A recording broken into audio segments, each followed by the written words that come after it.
The knock on my front door came at exactly 7:03. On the morning of my 30th birthday, I almost ignored it. Rain hammered against the windows of my small house in Portland, Oregon, and I stood in the kitchen half awake, holding a toothbrush in one hand and staring at the gray sky outside. Birthdays had stopped feeling special years ago. 30 felt even worse. It felt like a deadline I had failed to meet.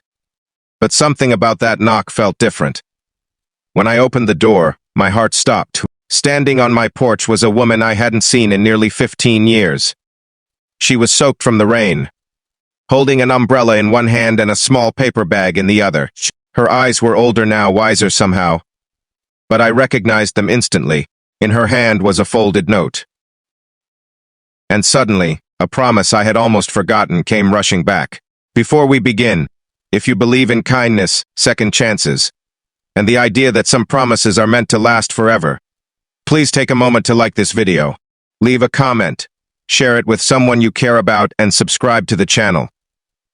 Your support helps bring more heartfelt stories like this to life. My name is Ryan Walker, and when I was 10 years old, I met a girl named Grace Harper. We grew up in a quiet neighborhood outside Columbus, Ohio. We were the kind of childhood friends who spent entire summers together.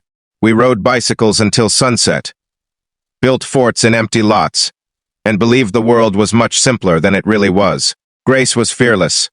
I was shy. She talked enough for both of us. I listened enough for both of us. The older we got, the stronger our friendship became. Everyone assumed we would eventually become a couple. But life rarely follows the plans people make for it. The summer before middle school ended, we sat beneath an old oak tree in a neighborhood park. We were talking about the future, the way children do when they think adulthood is still 1,000 years away. Neither of us knew what life would become. Neither of us understood heartbreak. Neither of us knew how quickly time could disappear. That afternoon, Grace stretched out her hand and made a silly suggestion. If we were both still single at 30, we would get married.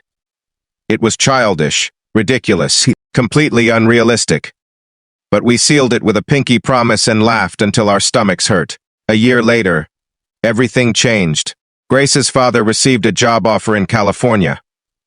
Within weeks, her family packed our belongings and moved across the country. At first, we stayed in touch.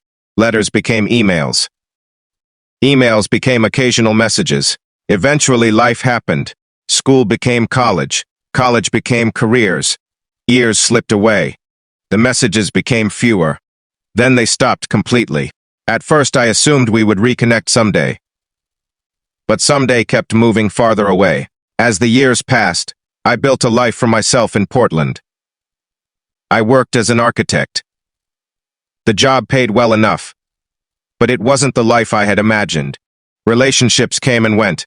Some ended because we wanted different things. Others ended because I was too afraid to fully commit. Every breakup left me feeling more uncertain about myself. Friends got married. They bought homes. They started families. Meanwhile, I kept telling myself there was still time. Then 30 arrived, and suddenly there wasn't. The night before my birthday, I sat alone on my couch, staring at old photographs stored on my laptop. One picture stopped me cold. 2 children standing beneath an oak tree, their pinkies locked together, a promise frozen in time. I smiled sadly and closed the computer. Some memories are beautiful precisely because they remain in the past, or so I thought. Then came the knock. Standing on my porch that rainy morning was Grace. For a few seconds, neither of us spoke. The years between us seemed to disappear. She looked nervous. I probably looked shocked.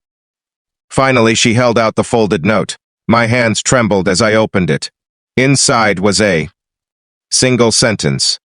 I haven't forgotten. The words hit harder than I expected, because the truth was that I hadn't forgotten either. Not really. Not ever. Grace stepped inside while rain continued falling outside. We spent hours talking. Hours that somehow felt like minutes. She told me about California, about college, about jobs, about dreams that worked out and dreams that didn't. I told her my story too. And beneath all those years of experiences, I recognized something familiar. The same kindness, the same warmth, the same person. Yet there was sadness in her eyes. A sadness that hadn't been there when we were children. Eventually, she explained why. 3 years earlier, she had been engaged. The wedding was planned. The venue was booked. Everything seemed perfect. Then her fiancé left. Not because of betrayal. Not because of some dramatic fight. He simply realized he wanted a different life. The breakup shattered her. For a long time, she struggled to trust anyone again. Listening to her story hurt because I could hear the pain she still carried. Then she asked about my relationships. For the first time in years, I admitted something I had never said aloud. I wasn't afraid of being alone. I was afraid of being abandoned. Every failed relationship had reinforced that fear. Every goodbye had built another wall around my heart. The room became quiet. Outside, rain tapped gently against the windows. For the first time, I realized that despite everything we had experienced, we were carrying the same wounds. Different stories. Same loneliness. Over the next week, Grace remained in Portland. We met for coffee, walked through city parks, talked late into the evening. Nothing felt forced. Nothing felt rushed. It felt like reconnecting with a part of myself I thought I'd lost. But there was a problem. Grace still lived in California, and in a few days she would be returning home. The closer her departure came, the heavier everything felt. I didn't want to lose her again. Yet, I was terrified of saying so. Because if I admitted how much she mattered, I risked getting hurt, again. On her final evening in Portland, we drove to a hill overlooking the city lights. The sky was clear for the first time all week. For several minutes, neither of us spoke. The silence wasn't uncomfortable. It was honest. The kind of silence shared only by people who understand each other. Then Grace handed me something. Another note. Inside were words that changed everything. She wrote that the pinky promise had never really been about marriage. It had been about hope. It was two children promising that no matter where life took them, they would always care about each other. She wrote that after all these years, she still did, and that she didn't want distance to decide our future again. As I read those words, every wall I had spent years building began to crumble. For so long I had been waiting for certainty, waiting for guarantees, waiting for proof that love couldn't fail. But love never comes with guarantees. It comes with courage. It comes with trust. It comes with the willingness to risk heartbreak for the possibility of something beautiful. That night, for the first time in years, I stopped running from what I felt. I told Grace the truth. I told her that losing contact with her had always felt like an unfinished chapter. I told her I didn't want another 15 years to pass. I told her I wanted to see where this story could go. The smile that appeared on her face was brighter than the city lights below us. The months that followed weren't easy. Long-distance relationships rarely are. There were flights, phone calls, missed schedules, difficult conversations, moments of doubt, moments of exhaustion. But unlike before, neither of us walked away. We chose each other repeatedly, day after day, month after month. A year later, we returned to Ohio together. We visited the old neighborhood where everything began. The oak tree still stood there.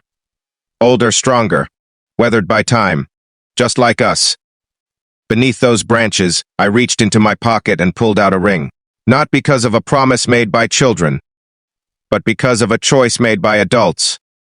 A choice built on friendship, resilience, forgiveness, and love. Grace said yes before I even finished asking.